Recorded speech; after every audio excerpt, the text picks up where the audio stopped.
Welcome into another edition of the Gig'em 24/7 Sports Podcast. I am Andrew Hattersley, joined by Brian Perroni. Texas A&M, three straight losses now after a 30-24 loss to South Carolina on Saturday night. Now sitting at 3-4. First time in the Jimbo Fisher era at Texas A&M. They have been under 500. Just really not a lot of good to take out of this game. Brian and I are going to get into that, talk a little more recruiting, and plenty more. Brian, how you doing, man? Good. I mean, we'll talk about the game in a second. I definitely, it's easier for us if A&M wins and looks good because people are going to want to read things, and the message board attitudes are better and less downtrodden. But that wasn't the case, and No. I mean we'll get into that. When I saw, and I think this is a good place to start, when you watch A&M go down 17-0 basically in the first 6 minutes of the game, I'm thinking, boy, I thought things were about as bad as they could get coming into the bye week. Being down 17-0 within 6 minutes, my thought went to how bad is this actually going to get? I mean, that stadium, we talked about it on last week's show, and it ended up playing true. That place was rocking on Saturday night. Obviously, with South Carolina never having beaten A&M since they got into the SEC, I can't imagine a worse start to the game or a worse way to come out and quiet the crowd and giving up a kick return, miss a ton of tackles in the process, turnovers, just about everything that you could do wrong in a game they did in the first 6 minutes of that game. Oh yeah, I actually missed the kick return. I didn't even realize the game had started. I had it on another channel, either another game or the Astros or something. I turned back. I said, what? Should have How was kept it they on the already on the? Yeah, Astros. yeah. How are they? How are they already on the board? But I guess it could have actually been worse those first 5 minutes because A&M's defense did step up really big, and when the interception was returned to the 5, they stopped them there, and forced a field goal. But then the next drive after that, you had the snap that Wyckoff snapped it early. All right, false starts. 8 false starts in the game. 7 of them were on the offensive line. So 8 false starts in the game. You had a ton of penalty or just mistakes, holding calls, everything on the offensive line, and then you had that. Now I know they were young, but the noise there, and it's almost like A&M wasn't prepared for the noise. I mean, they've played in loud places before, and they knew that this was basically like South Carolina's Super Bowl because they wanted the win. They also, they knew they had a good chance of ending up ranked if they won, and which they did. They ended up ranked.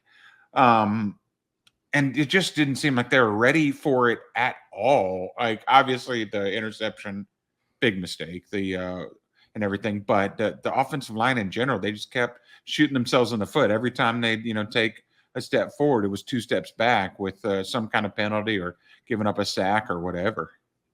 Yeah, for me, there was and it goes right to your point, right? And it was a concerning comment that was made out of the post-game press conference, and it came from Layden Robinson, who is battling through, a ton of injuries and yeah, we weren't even sure he was going to play. We weren't even sure he was going to play. They were banged up along the offensive line. He's really gutting it out. But one of the things that he said, looking at that first quarter and then taking a look at the bye week, said A&M came out slow, and the team as a whole came out slow to start practices during the bye week. And that Fisher had pointed out the way you practice is the way you'll play. And it's true. The thing for me that's kind of concerning coming out of that is when you're sitting at 3-3 with a bye week and a chance to come out, cap a road trip, and get back home for a stretch of games, how do you come out slow? How do you not have a sense of urgency to come into practice? That to me is concerning on several levels. How you come out so sitting at 7-3. That's the time you got to be at desperation mode. You look at South Carolina, they came into that game believing this was kind of the Super Bowl. This was going to be the launching point with 2 winnable games coming after it to potentially be sitting at 7-2, and they played like it. The first 6 minutes of the game, took control, put A&M on their heels. And this is an A&M team that, frankly, right now this year, they can't afford to be playing from behind. They just don't have the offensive firepower to do it. They've got to be able to control the run game, play their way. And to me, that was the most concerning thing coming out of the week, is to just hear talk about starting slow, and we started slow in practice. To me, that's a real issue. Yeah, I mean that's I know Jimbo Fisher's taking a lot of heat, and for good reason. I mean this team has a lot of talent to be under 500 7 games in the season. It just shouldn't happen. Losses to South Carolina and Appalachian State, but that's on the coaches. Obviously, Mm-hmm. it's on the players too, not coming out. Like hey, be ready. But why why weren't they in practice? Yeah. Coming out ready like that's after, if you notice that after 30 minutes of that first practice, you do something, you change things, you send them off, and hey, if you come back tomorrow or we're, I don't know, make them We're run. going to change things up. Yeah. These guys haven't run punishment since high school. It's not really the running. It's just the, hey, we screwed up kind of deal is that. Yeah. So yeah, it doesn't really make sense. And like you said, the offense just cannot. The offense, if you get in the hole, it just can't dig it out. I thought it might. I mean, A&M was down by 3 at half. They got the ball first in the second half. They had the momentum. If you actually look at some different sites, I think ESPN, Yahoo, some others have throughout the game have the percent chance to win. The whole time. And I looked at one, and it had at halftime it actually had A&M as the slight favorite to win despite being down. But then the second half starts and they get nothing in the entire third quarter, really nothing till the final drive that didn't end up mattering, and they had settle for a field goal so they could get the onside kick. So the offense, it's just not there. It's frustrating because we saw last season, the lack of the downfield passing game, and yeah, they go downfield a little more often, to Evan Stewart, but out from that, it's really the same thing. The same offense that Calzada was leading last year. You had a whole year to change things up, and it's just no different. Yeah, and I think I wrote up his piece looking at the predictions on Thursday, and Josh Pate, I think, kind of put it well. He said, "Listen, you're sitting at 3-3. Everything that you've done to this point is clearly not working, and it wouldn't be a shock to see A&M try something different coming out of the bye." And it was the exact same thing. And look, I think there were some positive things. They got Devon Achane going at times, but really there's not been much else in the running game outside of him. Le'Veon Moss had a couple carries. LJ Johnson had a carry. The Le'Veon Moss thing, what is okay? He played. Yeah. He got one carry against, was it Bama or yeah, he had one carry against Bama, and then he came here and had two. Like they're putting him in for one play here, two play there, and he's going to end up burning his red shirt. Yeah, if you're going to give him a chance, here. Yeah, put him in there. Sorry, I didn't mean to interrupt you. It's puzzling to me, but it's true. It's baffling to, behind the running game. You heard all off season that LJ Johnson, Amari Daniels. Whereas Amari Daniels was expected to kind of emerge as that second guy along with Devon Achane, and really hasn't been a factor all season. And Le'Veon Moss has shown some bursts in his couple carries, but that's all he's gotten. He's shown a couple things here or there, but there really hasn't been a consistent second option. And it was really much of the same. They got Evan Stewart involved, sure, but the big thing for me that it's just consistently hurt this team all year long is big plays. It hurt them against, and it's one of the things Jimbo Fisher often talks about. He talks about big plays changing the game, and constantly A&M's been on the losing end of those special teams mistakes, especially on the special teams front with the kick return for a touchdown in this game, the block kick against Mississippi State, the interception that Haynes King threw. You and I were talking before the show. Yeah, Haynes King showed some good things at times, but the interception is costly. You can't have an interception that sets South Carolina up inside their own 5-yard line. A&M just can't have those sorts of mistakes or saying, oh, he wasn't too bad, or he was okay. A&M needs better. And if they want to be able to go on the road and win a game at South Carolina, they need better than they've gotten all around. And to me, it does look more of the same. And I know they're trying to be aggressive. They're trying to push the ball down the field. Jimbo Fisher talked about that again on Monday's press conference. but it's really been more of the same. Yeah, and so I guess the question is, there's not much to play for, if anything. Yeah. Yeah, bowl eligibility. A&M still needs to win 3 more games out of the last 5. But even with that, if you go 6-6, I mean, like the fans don't really care about that bowl. It gives you, No. Another few weeks of practice, but that's really it. And I guess just for the optics, and we didn't miss a bowl. But for all intents and purposes, this season is, has A wash. yeah, as it doesn't matter. So with Ole Miss coming in, and Ole Miss has had some struggles on defense itself. They can run the ball. They've had trouble passing the ball. Who's the quarterback over there? Jackson Dart has Jackson more Dart, yeah. interceptions than he does touchdowns. The Connor Weigman era should be on. When he came in the fourth quarter for that injury, or for the injury, Yeah. that should be it. He should be the guy. So I agree. He needs to be the one trotting out of Kyle Field for that first series. He needs to have the whole crowd behind him and have a chance, not be sitting there, waiting and, for the person in front of him to mess up, because you don't want to be in that position. So that's the question for me, is have we officially entered the Connor Weigman era? And I think we'll have a better idea closer to the end of the week, but it needs to be. I think there's two ways to look at this, and this may not be what people want to hear, but there's and this is going to be a conversation for the offseason. There's the Jimbo Fisher way of looking at things, and I think there's the way that things probably should be run. When you listen to Jimbo Fisher talk, as he said, Haynes King should be back this weekend, and talked about how you're playing for the guys that are on the current roster as juniors, as seniors. That's unfortunate. I think where he might be leaning. I'm with you. I think you have to turn it over to Connor Weigman. And I go back to something that Jimbo Fisher talked about when referencing Cam Dewberry in the Alabama game. And I thought to myself, he talked about this during the bye week. And I thought to myself, you are literally making the argument for Connor Weigman to play. Was he said Cam Dewberry came off a couple series in the Alabama game and said, "Man, coach, things move so much faster than they do in practice. And I'm starting to get settled into the pace of the game, but things move so fast."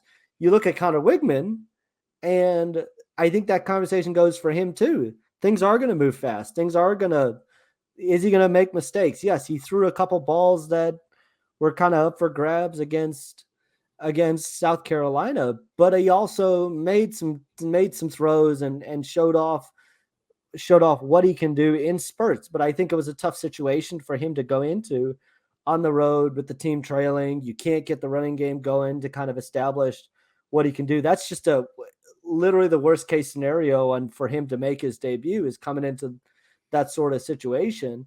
I think giving him the reins the rest of the way is the right way to do this, to give him Ole Miss, to give him Florida. He's going to play in big games. The Ole Miss game is going to be a big game, coming back to a night game at Kyle Field with a top 15 opponent coming in.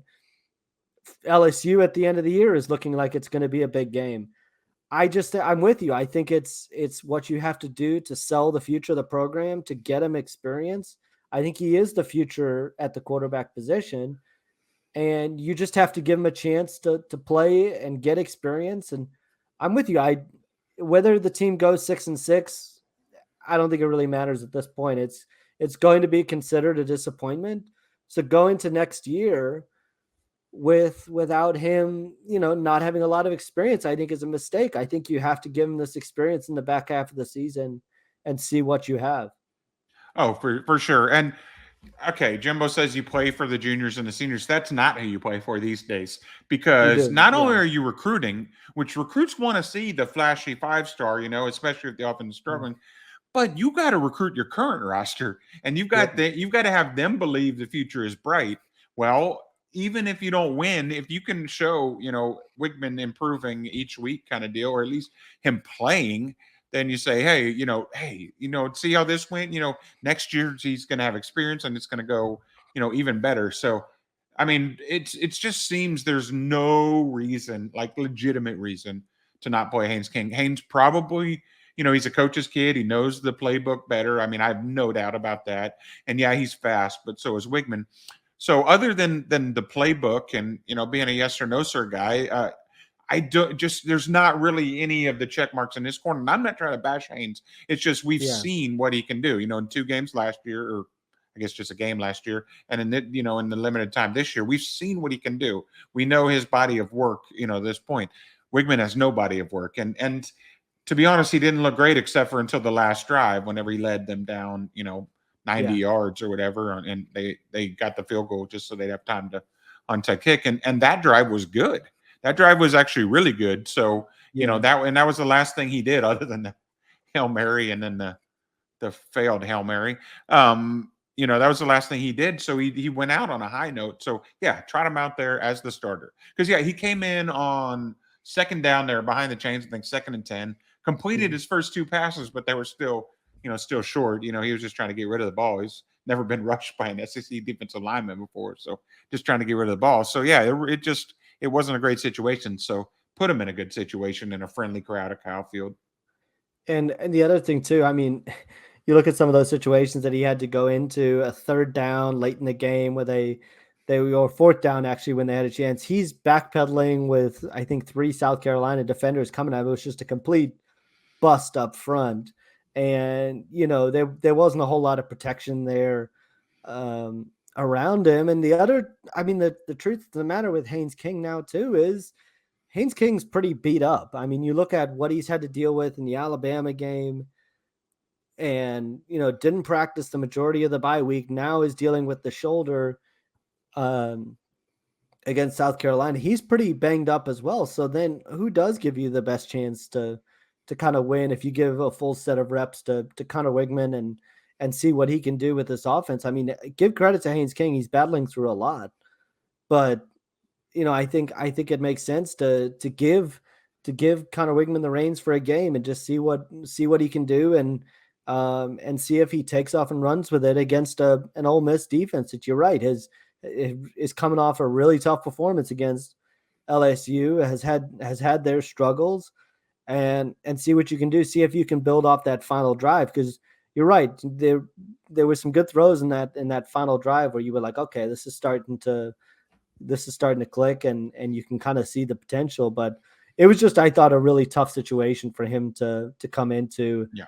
All around. And we're gonna dive plenty more into the recruiting front after the break. Jimbo Fisher was asked today about recruiting, and to your point about recruiting the current roster as well. So we'll dive into some of that after a quick break.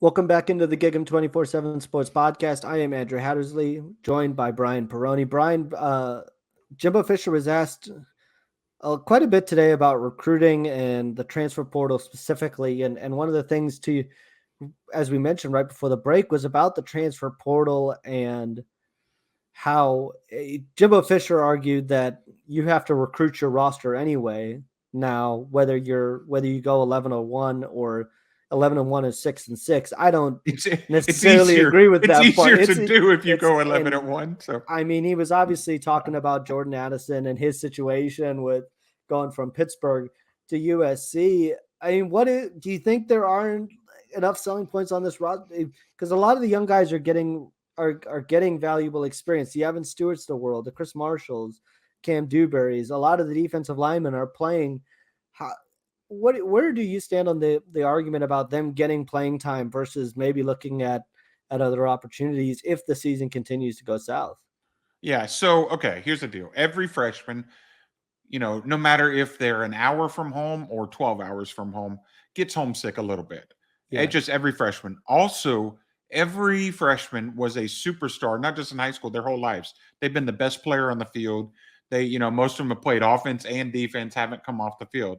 So you take those two things, homesick and always been a star, and if they don't see action, or if they see very limited action, which, to be honest, is best for a freshman. You want to Yeah, redshirt. Like, I remember when my brother especially went for through it, linemen. my brother was so anti redshirting, and this is if you played any games, you couldn't redshirt. He was so against it, but then ended up getting his, had 5 years, got a master's degree, was, bigger, stronger, more mature as a senior. So it's actually a good thing, but most people are not really happy. And then if you're not playing, that's sort of the third strike. So, and well, we'll give them a fourth strike too. I'm changing the rules of baseball. If you're not playing and your team's not winning, so you Yep. think, oh, if I was playing, every kid, if I was playing, we'd be doing this.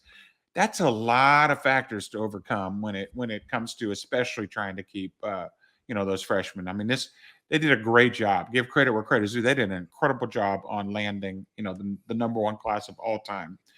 But now is the hard part, and convincing them to stay. And I think you'll see, most people will, hey, write it out, second chance. I think, you've got some leaders in the class, a guy like Bryce Anderson, who is, he loves A&M. He's a loyal dude. So, you got him and, others like that are going to be, fighting with, to keep their friends and everybody there. And so I think they will, but you're going to see some, it's only natural. Every school loses. A&M's been really lucky that it hasn't really lost contributors.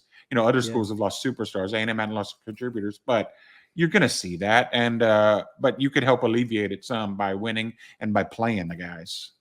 I think you could. I think that also makes these last 5 games really important on that front. If like we talked about right before the break, if you can sell to especially the offensive guys, hey, look at what kind of Weigman looked like these last 3 to 4 games.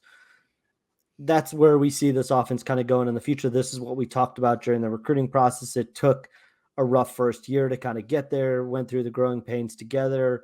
We're really close in some of the games against Alabama, against South Carolina.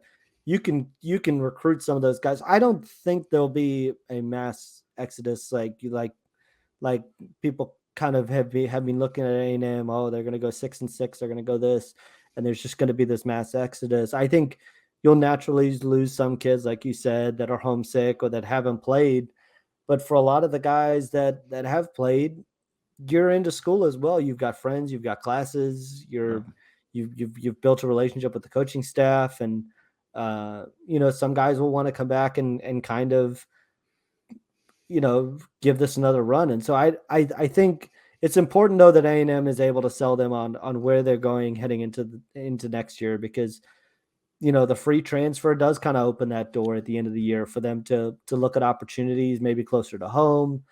And so it's going to be really important as soon as the season kind of ends for Jimbo Fisher and the staff to have a clear vision of where the where the team is going over the next couple of years, whether that is the offensive coordinator talk, if there's an offensive coordinator brought in and being able to paint what the offense looks like going forward to some of those offensive guys.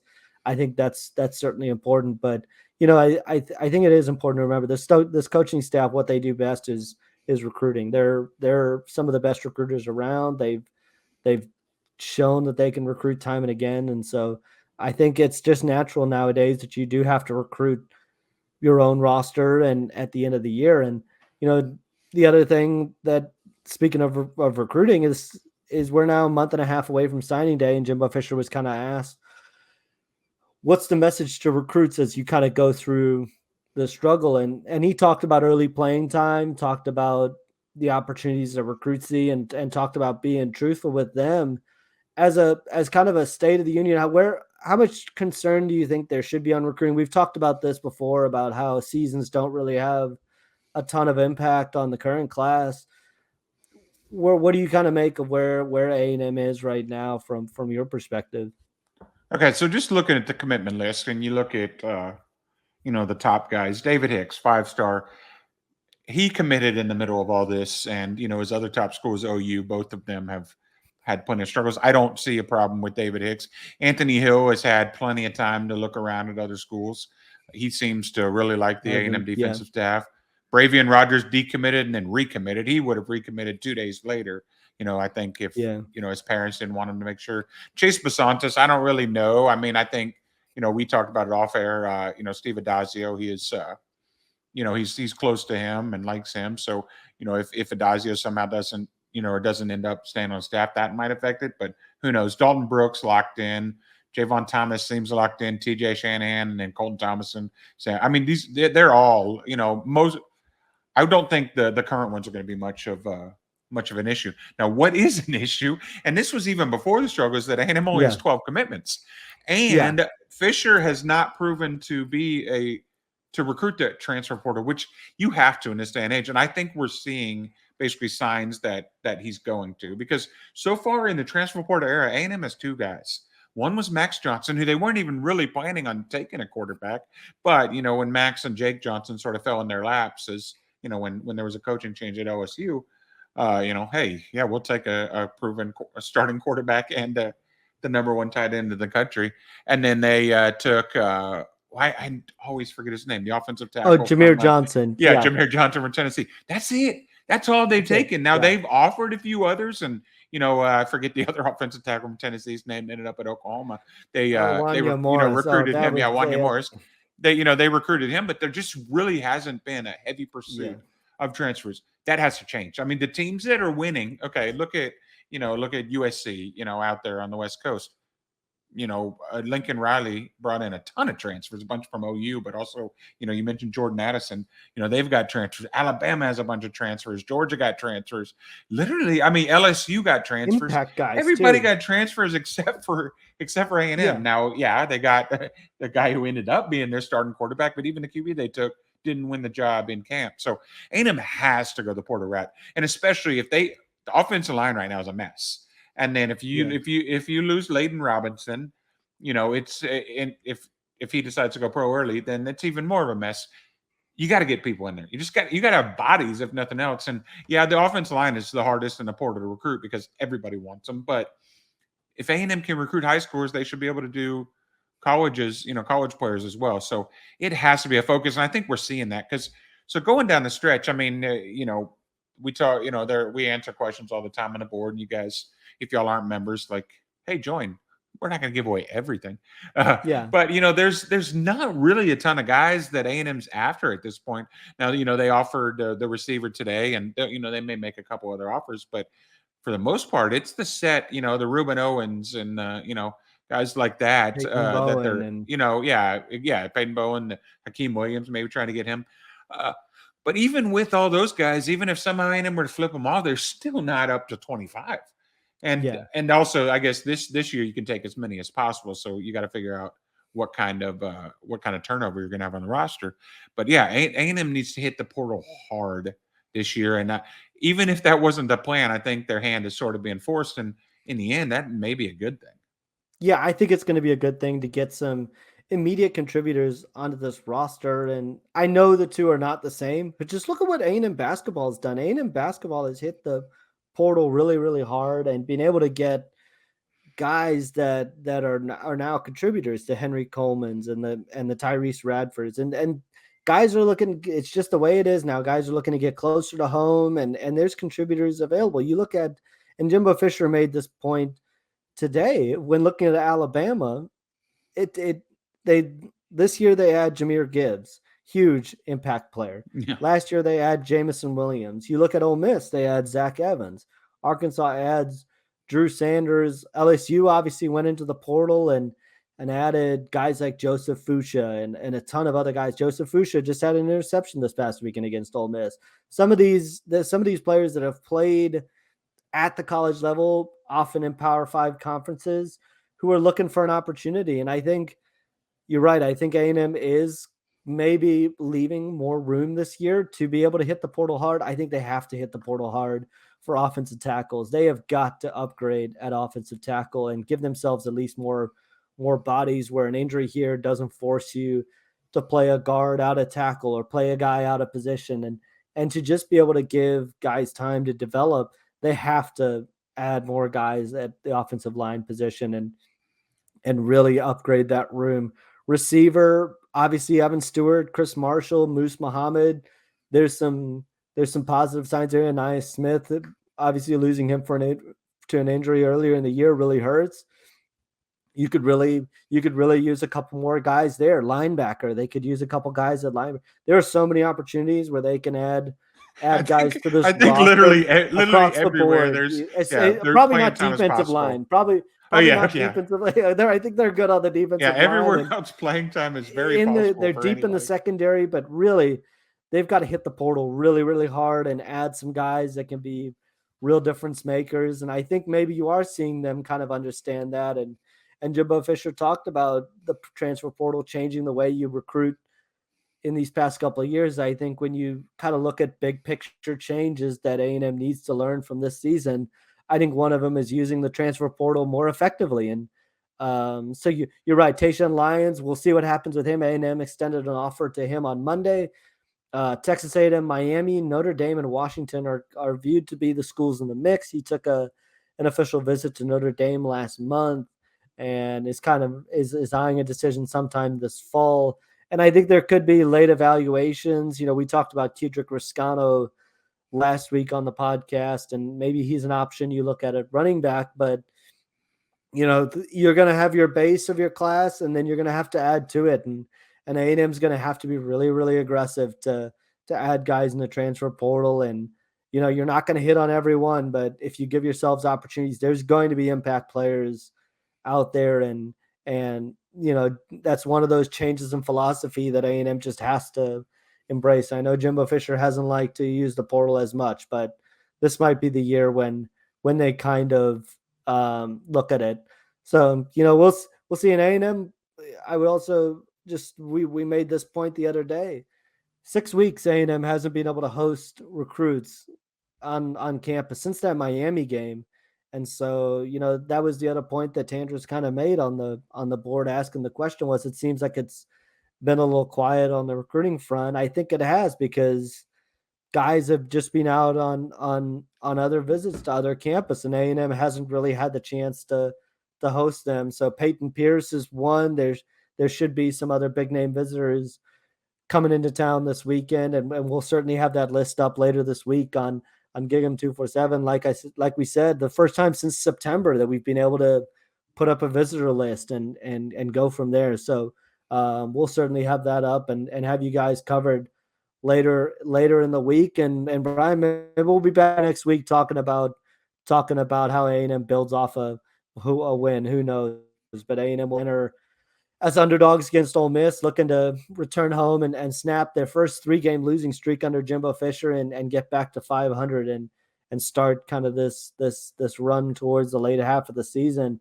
But until then, guys, thanks for joining us. And I know it's been a tough year. Brian and I have had to kind of jump on here every week and cover it. And, it's been tough to watch at times. So, we'll see how this weekend goes. And just as a reminder, you can subscribe to the Gig'em 24/7 Sports YouTube page to get a notification every time a new video drops. Be sure to hit that 5-star review button on Apple and Spotify to give us a 5-star review on there. And until then, have a good week, and we'll see you guys soon.